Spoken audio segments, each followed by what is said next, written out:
Bayangkan hidup di sebuah negara di mana makanan bukanlah soal pilihan, tetapi soal bertahan hidup. Inilah yang berlaku di Korea Utara, sebuah negara yang terkenal dengan kekangan, kawalan, dan jurang besar antara rakyat biasa dengan golongan elit. Bagi golongan miskin di sana, makanan bukan seperti apa yang kita lihat di meja makan di Malaysia. Mereka tidak menikmati nasi putih harum setiap hari. Sebaliknya, jagung rebus atau bubur jagung cair adalah makanan harian. Kadang-kadang jagung ini dicampur dengan sedikit beras atau ubi untuk memberi rasa kenyang lebih lama. Malah, rakyat Korea Utara sering mengatakan, kalau mereka dapat semangkuk nasi putih penuh tanpa campuran jagung, itu sudah dianggap sebagai makanan mewah yang mungkin hanya muncul sekali dua dalam sebulan. Sayur-sayuran seperti kubis, lobak dan kentang pula menjadi lauk utama. Mereka diajar untuk menanam sendiri sayur di kebun kecil belakang rumah, walaupun tanahnya tidak begitu subur. Dalam banyak kes,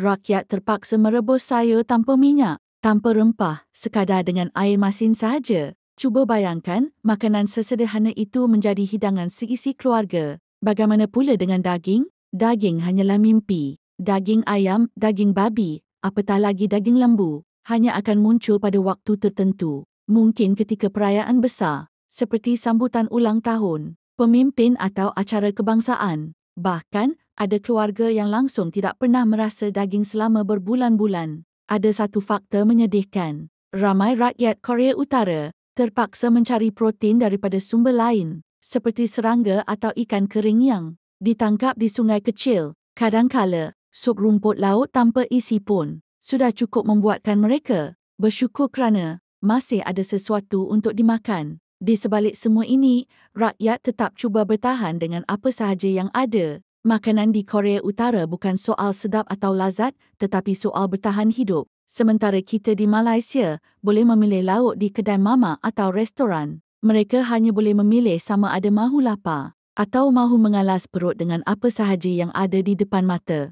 Selepas kita faham apa yang dimakan rakyat miskin Korea Utara, persoalan besar muncul, dari mana mereka dapatkan makanan itu? Jawapannya bukan mudah. Rakyat biasa tidak boleh sewenang-wenangnya pergi ke pasar raya besar, kerana pasar itu hanya wujud untuk golongan elit dan tentera. Sebaliknya, rakyat kecil terpaksa bergantung kepada pasar gelap yang dipanggil Jang Madang. Di sinilah mereka membeli jagung, beras, atau sedikit minyak masak, walaupun harga terlalu mahal. Pasar gelap ini sebenarnya dilarang oleh kerajaan, tetapi kerana ia menjadi nadi kehidupan rakyat, pihak berkuasa menutup sebelah mata. Selain itu, ada yang menggunakan sistem barter tukar barang untuk hidup. Contohnya, seseorang yang ada sedikit beras akan menukarnya dengan sayur atau garam dari jiran. Di setengah kampung, orang sanggup menukar pakaian atau peralatan rumah demi mendapatkan makanan. Bayangkan, sebuah baju tebal musim sejuk boleh jadi nilai sama dengan sekilo jagung.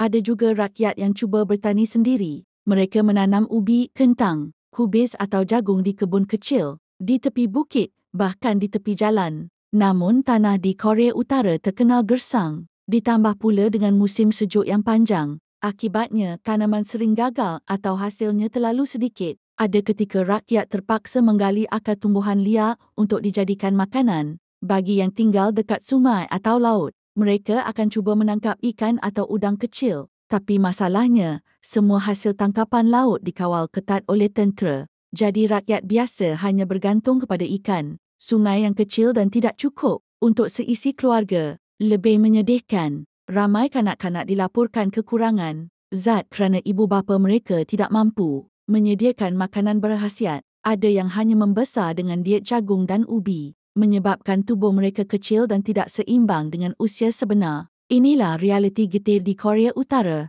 Mereka tidak hidup dengan pilihan, tetapi dengan apa sahaja yang dapat diperoleh. Pasar gelap, barter, dan bertani sendiri, semuanya menjadi jalan terakhir untuk mengisi perut.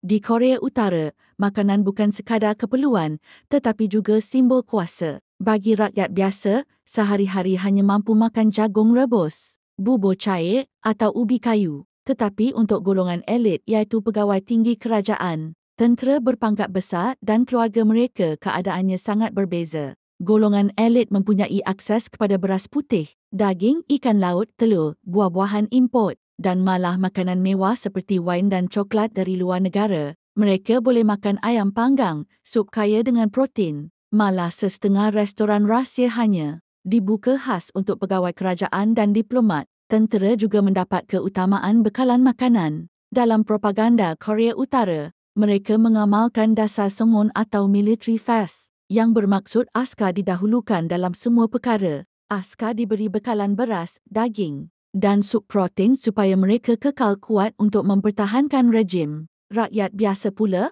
mereka hanya mendapat apa yang tertinggal. Jurang ini semakin jelas ketika krisis kebuluran besar pada 1990-an, di mana ratusan ribu rakyat mati kebuluran. Sementara itu, pemimpin negara masih dilaporkan menikmati makanan import dari Jepun dan Eropah. Bayangkan rakyat makan kulit pokok dan akar tumbuhan, sedangkan pemimpin makan sushi dan daging lembu import. Makanan juga digunakan sebagai alat kawalan politik. Siapa yang setia kepada kerajaan diberi lebih banyak kupon makanan. Siapa yang dianggap menentang dipotong bekalan. Maka rakyat bukan sahaja lapar kerana kekurangan hasil, tetapi juga kerana hukuman politik. Ini menunjukkan betapa besarnya jurang kehidupan di Korea Utara.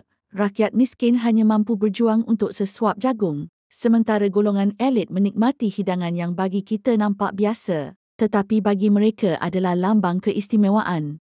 Inilah kenyataan paling pahit di Korea Utara. Kekurangan makanan bukan sekadar membuat rakyat lapar, tetapi menghancurkan masa depan sebuah generasi. Kanak-kanak dari keluarga miskin membesar dengan malnutrisi kronik. Tinggi badan mereka jauh lebih rendah berbanding kanak-kanak negara lain. Ramai yang terpaksa berhenti sekolah untuk membantu keluarga, mencari makanan, menggali akar tumbuhan di hutan, mengutip jagung yang jatuh di tanah ladang, atau menukar barang peribadi dengan segenggam beras di pasar gelap. Kekurangan protein menyebabkan ramai bayi dan ibu mengandung mengalami komplikasi kesihatan serius. Ada yang meninggal dunia hanya kerana tiada susu, tiada daging dan tiada ubat. Rakyat terpaksa mencipta makanan palsu, seperti sup daun atau bubur campur serbuk kulit kayu, semata-mata untuk mengisi perut. Kebuluran juga melahirkan pasar gelap yang besar, dikenali sebagai Jang Madang. Walaupun ia haram, ramai rakyat bergantung pada pasar ini